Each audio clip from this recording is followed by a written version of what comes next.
Hey everybody, welcome back to the Paranormal Rush Hour.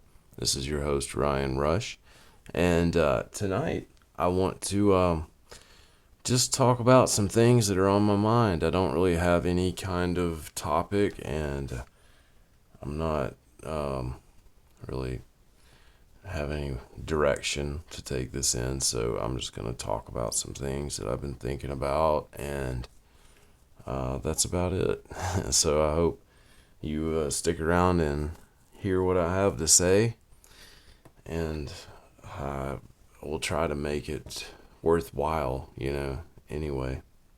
I promise I've got some interesting episodes coming up, but this is just one that I just decided to do because I was already in my studio because I did the Bigfoot Odyssey interview with Mike Patterson tonight, and decided that since I was already up here, I would do this.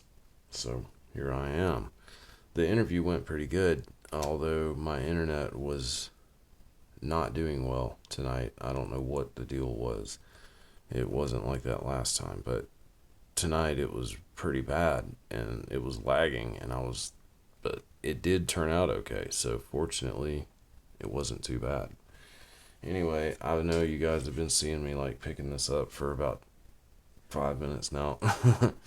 But I want to show you guys this. This is really cool.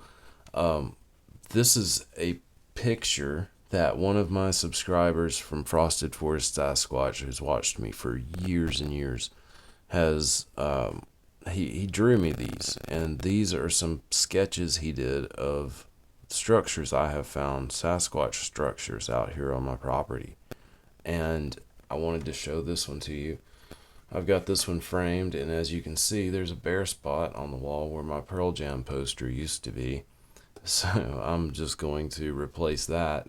I never meant for the Pearl Jam poster to stay there, but I'm going to replace that with this picture, and I'm going to swap them out periodically because he sent me several of them that he did, and they're all seriously awesome. So I'm going to eventually frame all of them and put them all up, or put them up on my wall as much as possible. I thought something paranormal crazy was going on right now, but you see this reflection of my light in the glass that's reflecting off of a piece of glass behind it, and I was like, what in the world is that?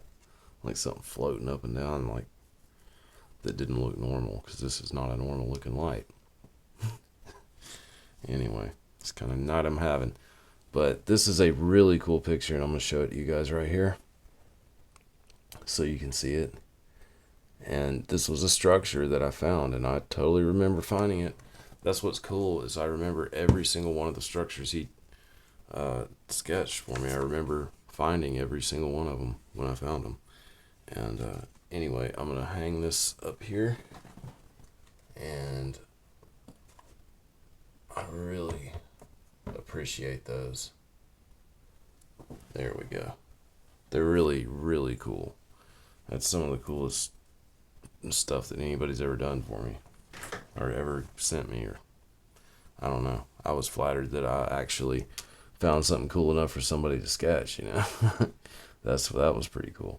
But I really appreciate those. I think they're awesome, and he'd probably sell you guys some art if you wanted to buy it, but I'm just kidding. I'm not like trying to plug his art here. I don't think he's all about that, but probably wouldn't turn it down.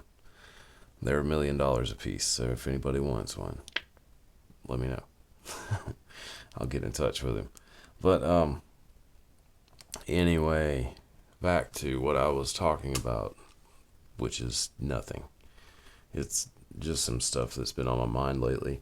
I read that cave story about the dude who went into the cave up in Kentucky that his cousin had found, and it was a really wild story, and it got a good response. Like, a lot of you guys said some engaging things about it, and I really appreciate it. I love, that's one thing I love about this, is being able to communicate back and forth about the things that I, show you guys and tell you guys.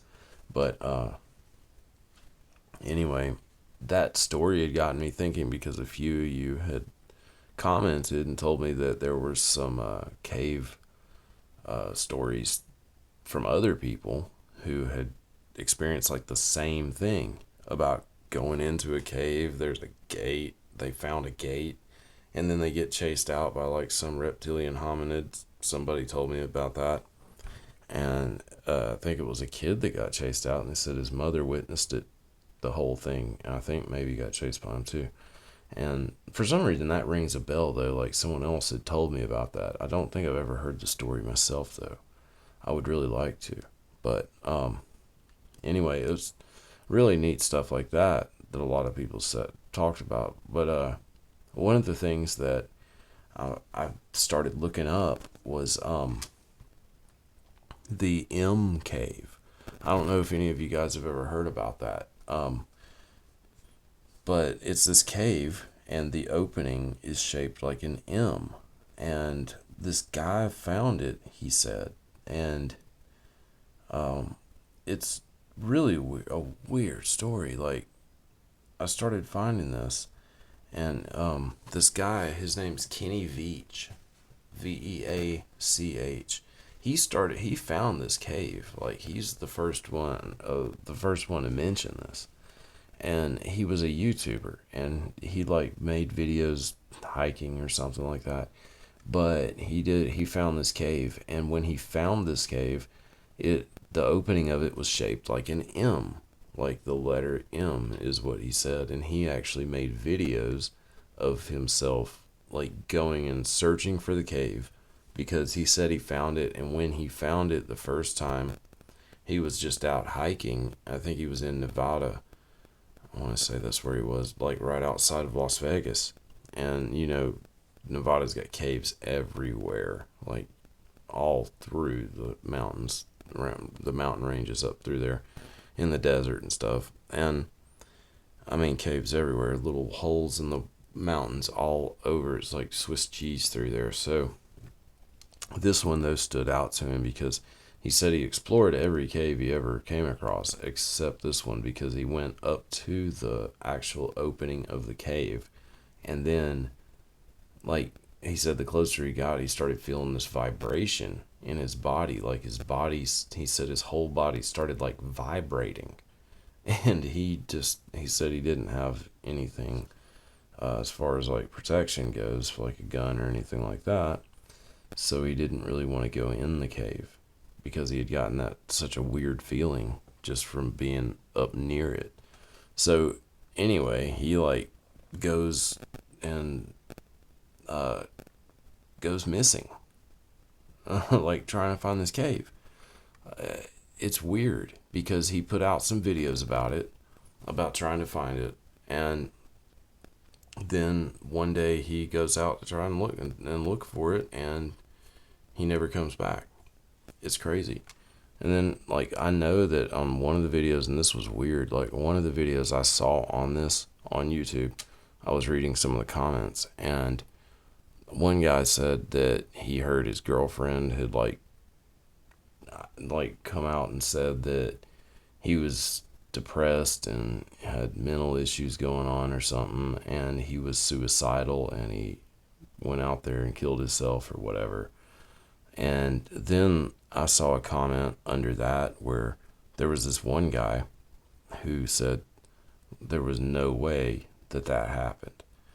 And he was like, he did not go out there and kill himself. Like, he seemed really adamant about this. And one of the other people on there commented and said, well, how do you know this or whatever? And, or what proof do you have that he didn't do this or something? And the guy said, I don't have any proof or something. He said, but since I've known Kenny all of my life, that's the only proof I need. And he seemed like, so I guess he was a friend of his, and he seemed pretty sure that he did not commit suicide out there. So something happened to him. Like, I don't know what, but he went missing trying to find this cave, and maybe he found it. Maybe he found it and didn't come back out. So that's a very distinct possibility. I actually think people have since found this cave. I haven't watched all the videos, but I did see some thumbnails of people showing a cave with an entrance that looked like an M, and I think it was around the same area. So I'm pretty sure they know where the area is that he actually found the cave in. So yeah, I think it's crazy, really crazy. That's just one of the things that I thought was interesting this week that I've been looking at, studying through, looking through. Anyway, yeah, Kenny Veach was his name.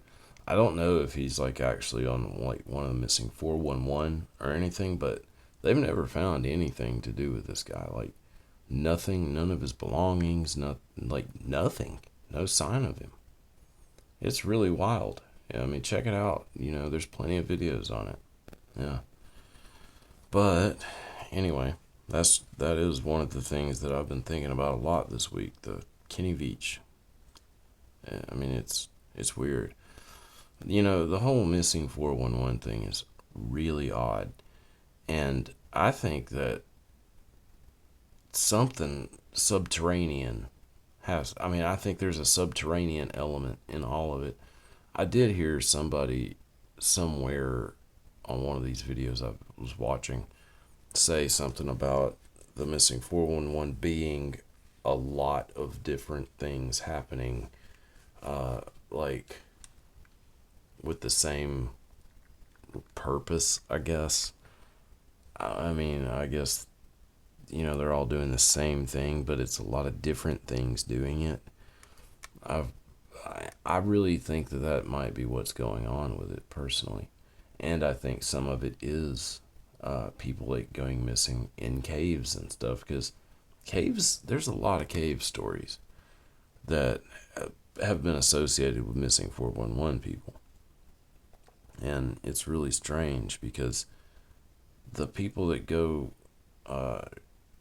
missing like that one kid that went missing who was alive when they found him, was told to just wait there until somebody found him when he came out of the cave with the robot grandma. I mean, that was a weird case because the thing about that one is, okay, this kid was out camping with his parents. Like, he was in a tent with his parents camping, and he goes missing because he like gets up, I think, or something, and is led into a cave by something that looks identical to his grandma. And what is really weird, well, he went into the cave. I'll just tell you the whole thing. He went into the cave, and he said there were toy guns and other robots all around, but they weren't moving. He said they looked kind of old and rustic. It's just weird. So, and he said the toy guns looked like old. Everything looked old, he said. And what was strange is the grandma, he said she had like sparkle things going all around her head. And, it's been speculated now, or theorized or whatever, that he was seeing a hologram of something familiar to him, something that wouldn't freak him out. And he wasn't freaked out. He said everything was cool and they were really nice until she pulled out this piece of, he said, sticky paper, like paper with glue on it or something, and wanted him to poop on it. And he said he didn't have to. And he said that's when she kind of got a little angry, like not really angry, but more stern, and like really wanted him to do this. It was just weird. And then after he couldn't, I guess he was led out of the cave, and they said, wait here until somebody finds you. And that's what he did, and then they found him. Just the weirdest thing.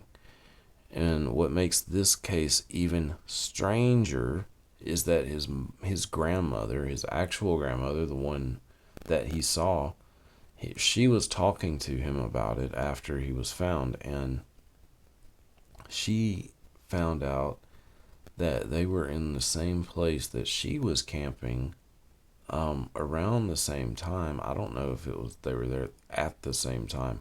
I want to say they might have been. I heard that they were actually on one thing I heard about this, but I want to say I actually heard that they weren't too, so I can't say for sure. But anyway, it was not a real long time in between when they went, at each time. But anyway, when the grandmother was there camping, she and her friend that she was camping with, I want to say he was staying in like a separate RV or something, and she was staying in her tent. And both of them, I think, woke up at around the same time, and she had this like, she was like bleeding, like on the back of her neck, like she had like a laceration or something, some kind of cut or some kind of wound on the back of her neck that was bleeding. And I think he also had it. And she had like a real bad headache or something, and it was just a weird thing, really weird thing. And then around the same area, that's just too coincidental. And I don't believe in coincidences. I don't think they exist most of the time, maybe one or two, but nothing too crazy. Anyhow, that's just what I'm saying. Like, with stuff like that, I don't think it was a coincidence at all. I think that was a planned out thing or whatever. It happened, I do believe. But that's another thing that I was thinking about, though, was the missing 411 and the way that the cave map, lines up completely with the missing 411 cluster map. I'll show you guys. Hang on. Let me pull this up and I'll show it to you. And it's just really weird how this is, because the cave map is of all the major cave systems in the United States. Like, and there's some on the East Coast and some on the West Coast that are just huge cave systems. Always hit that squatch right there. Anyway, they're huge cave systems. And it's just weird because the missing 411 clusters, the clusters are the areas where the most people have gone missing. I think it's like an area of like 3 or more within a certain radius, like a certain amount of miles in between one another. It'll be a cluster of missing cases, and it seems to always happen in patterns like this within these clusters. I don't know if in a pattern, but within these clusters, it is where it's most likely to take place, it seems. And they go right along with the cave maps. It's such a strange thing. Let's see here. Cave maps. Map of... Yes. Okay. Here it is right here. It's not hard to find these days.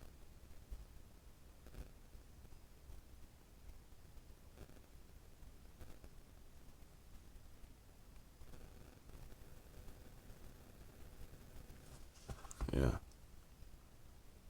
It is. It's right here. Yep, cave map right there.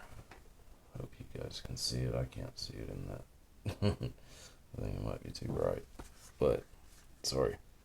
Anyway, I'll see if I can attach it somehow to the back of the video so you guys can see it. Try to turn the screen down, but I don't know if you can see it anymore. There or not. Anyway, it's a map. That's what it looks like. It's crazy, though, because these caves line up right with it. It's a weird coincidence. And you know how I feel about coincidences. Anyway, that's one thing, though, that I ponder a lot And then you get these weird stories about this happening, and it's just like, what is going on? Because somebody knows. Guarantee you somebody knows. Dave Paulides, he's recording another movie, from what I understand. And he's trying to get into Yosemite because I think he said he's focusing on national park disappearances in this particular movie that he's filming now. And he applied like a long time ago, like months and months before he wanted to go out there and film. Maybe it was even years. But however long he really needed, he gave himself. And he said that they are just adamantly denying him access to film in Yosemite particularly. And I thought this was weird because, and he brought this up in one of his videos on his Can-Am Missing channel. Can-Am Missing Project, I think is what it's called. But I watch his videos on there because I like Dave, and I've talked to him a little bit, corresponded through emails, and he's a really nice guy and really humble and stuff. So but I was watching his video on this, and he was talking about how a certain film was made out there. My dogs.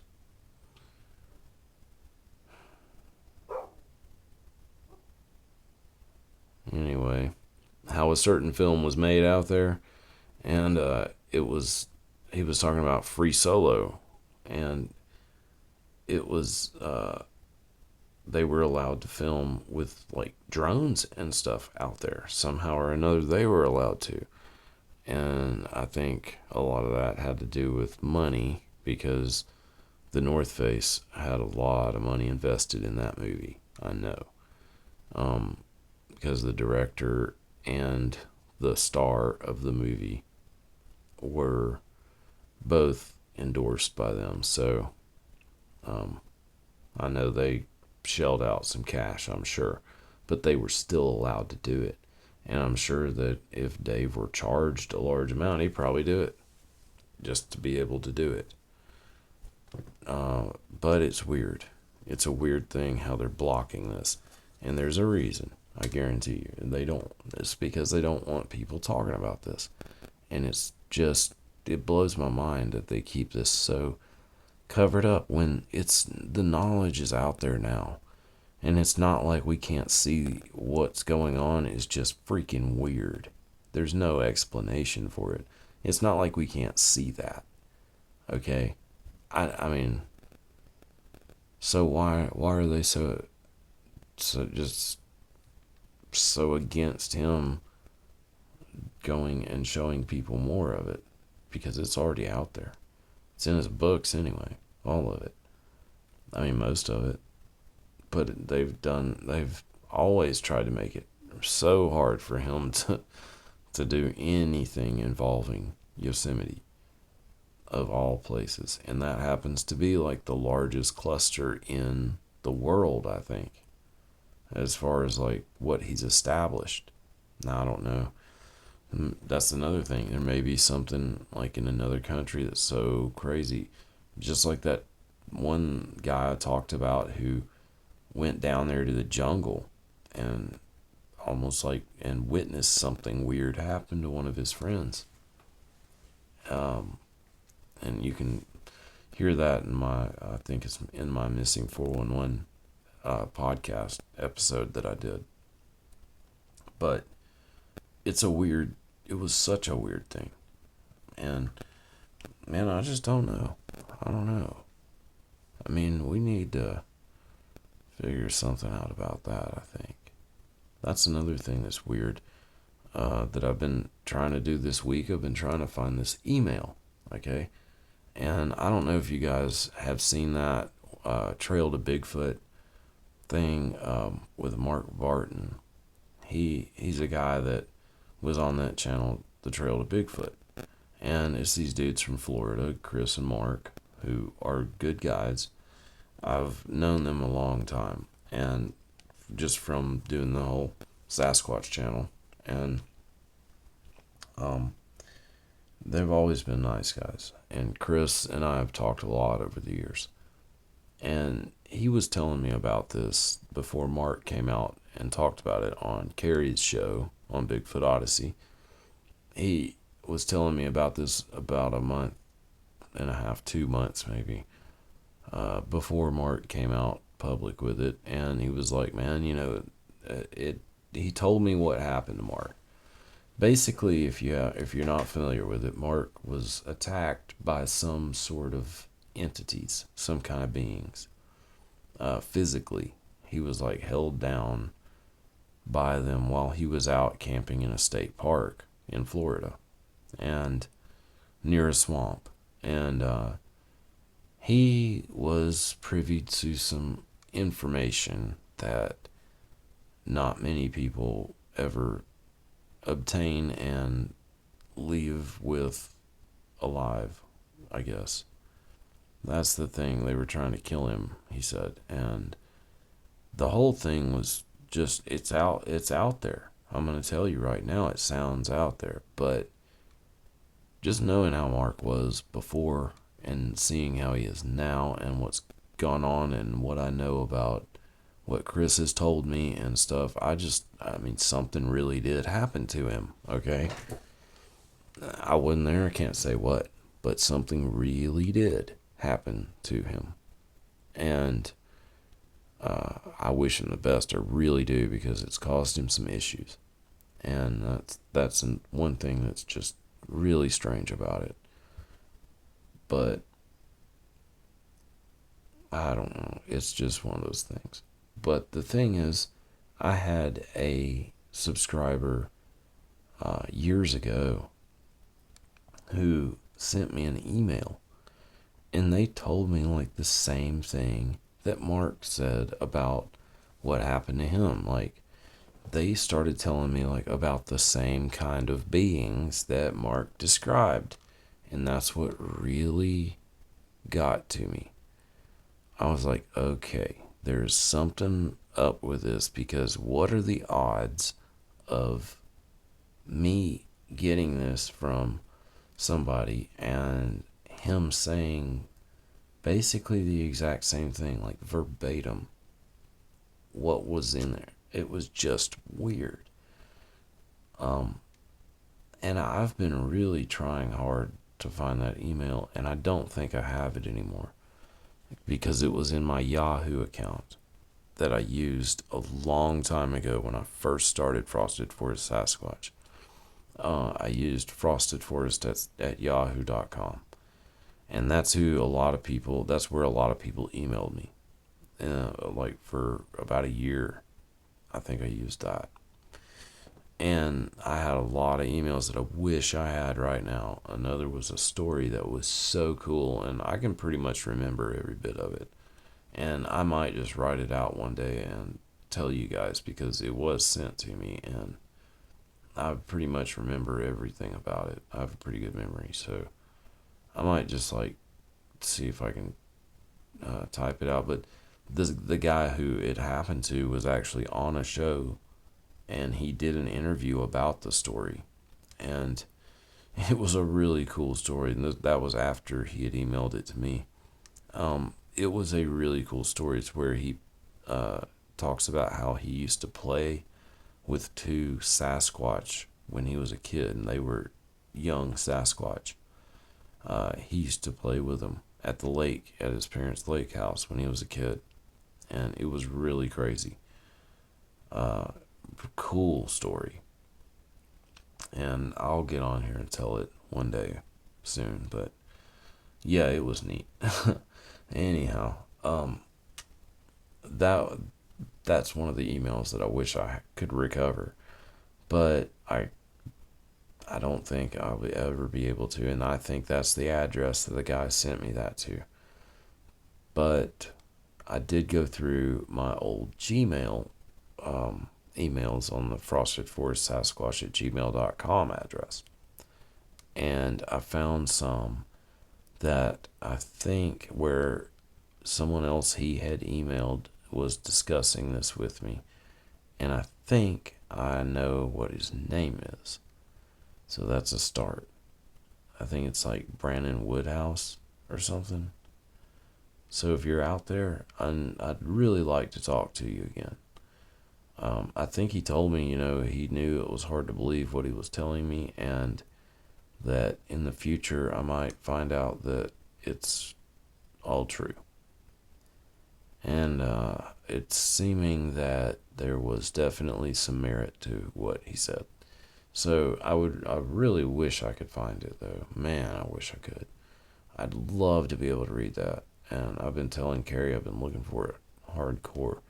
But Yahoo deletes emails. If you don't use your Yahoo email address frequently, and you let it go for like maybe a year or so and don't check it, then they delete your emails from it. And I'm like, why do they do that? It's not like you're taking up that much space with your 500 megabytes of emails, whatever. But I think they give you like a terabyte of memory to like store your email of storage. It's just weird stuff with all that.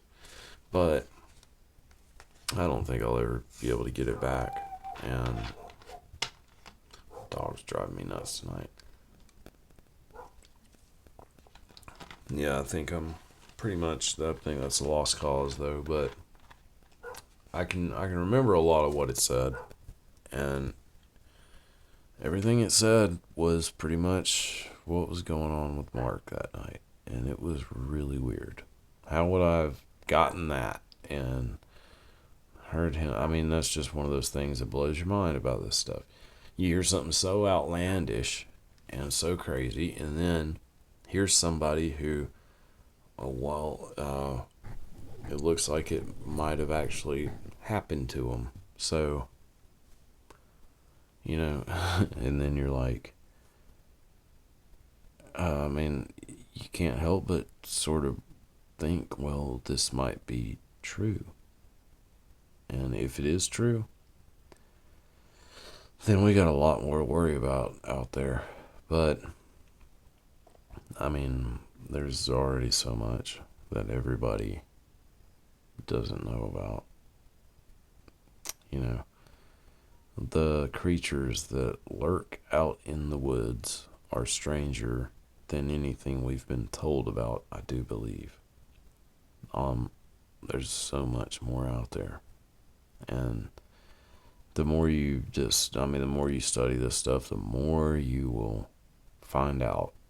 And the harder it is to believe, and then you have experiences that show you it's real, and you're like, what kind of world have I been living in this whole time?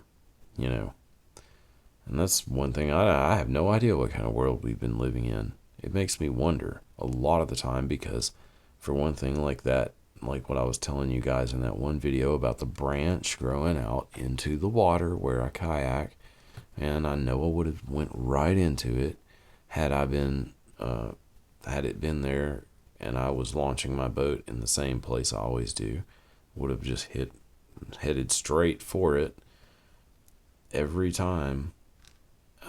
It was never there until that one day.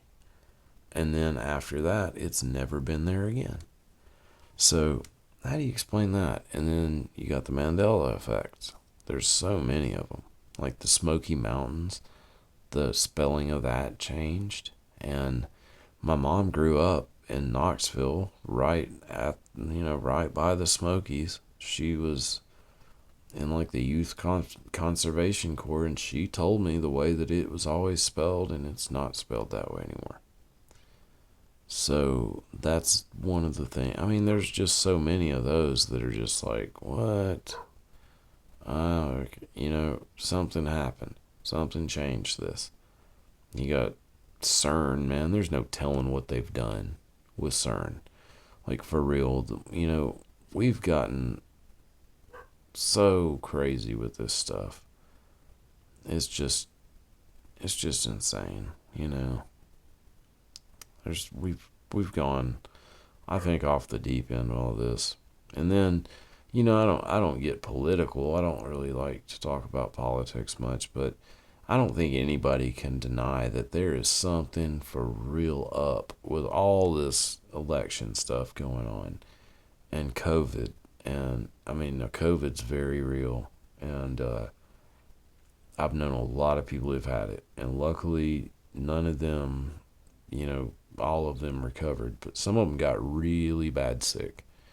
And they were very ill. And it was not cool. And I don't want it. But I've gone to work the whole time. I've been going to the store the whole time, just like I always do.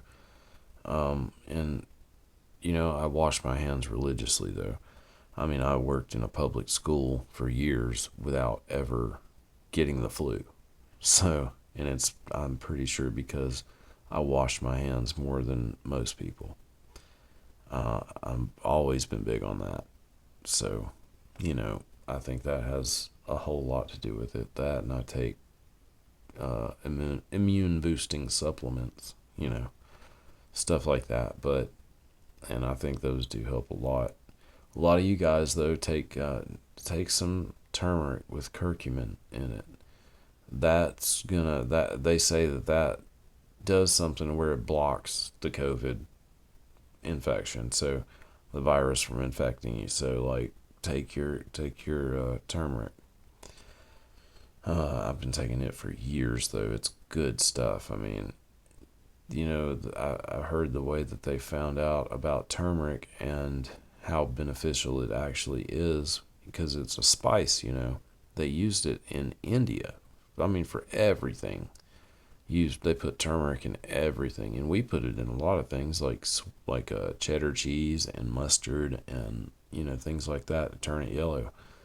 That's what turns it yellow. And it's interesting, though, because turmeric is used in tons of stuff that Indian people cook, and they discovered that Indian people had a almost a non-existent cancer rate. Like, nobody was getting cancer over there, and for a while or something. And they were trying to find out what it was about them that kept them from kept them having such a low cancer rate. And they found out that turmeric it's an anti-carcinogenic. So they started using it as a supplement, and they say that it does attack and kill cancer cells. Like, it will help get rid of cancer. So I take it. Anything that's going to help with that, I take it. So I'm just saying, I want to start taking some carnivora, though. I've really been thinking about that lately.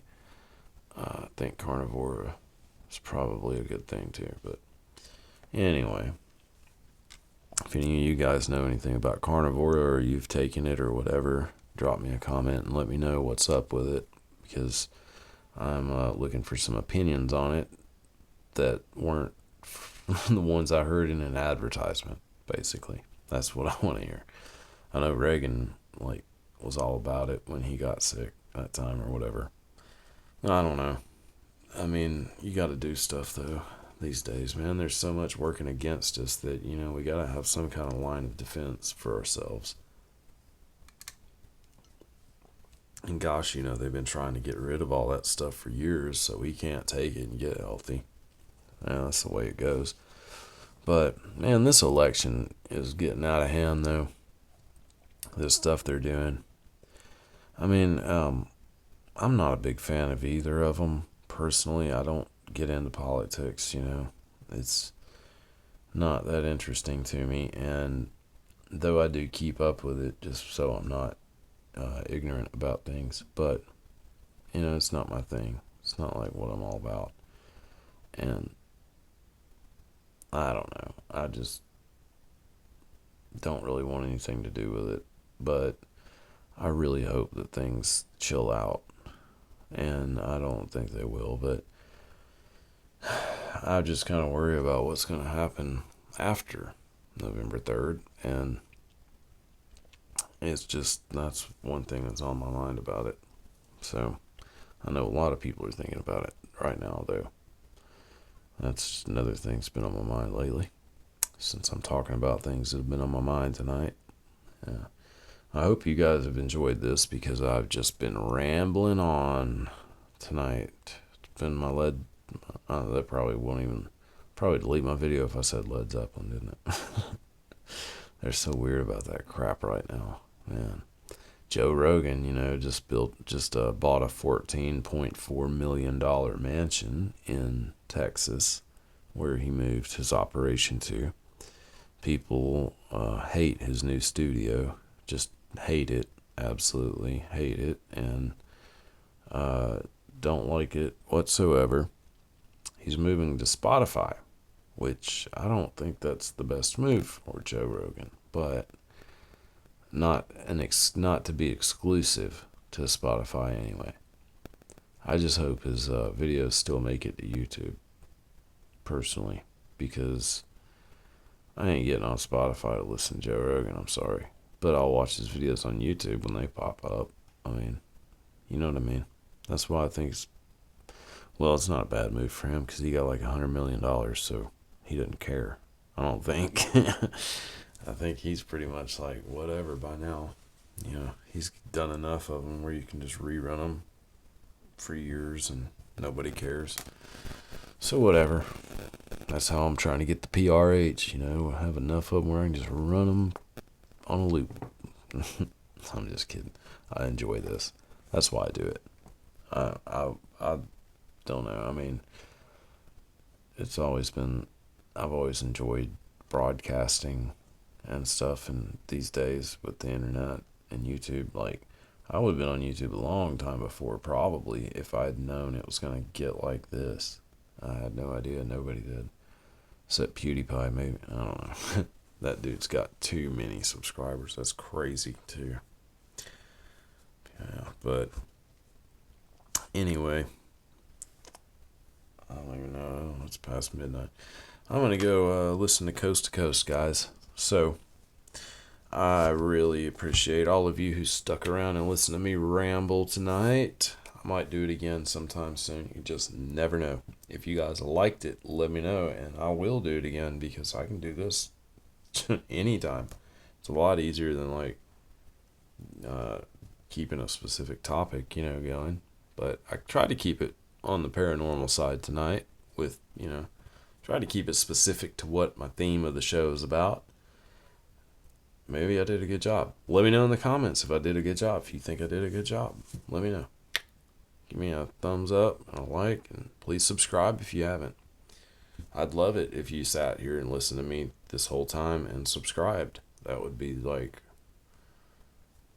the goal achieved. So, anyway, send me your paranormal, guys. Paranormalrushhour@gmail.com or prhparanormal@gmail.com, and I'll get it there, and I'll be back with some more paranormal soon for everybody. I know I've already gotten some.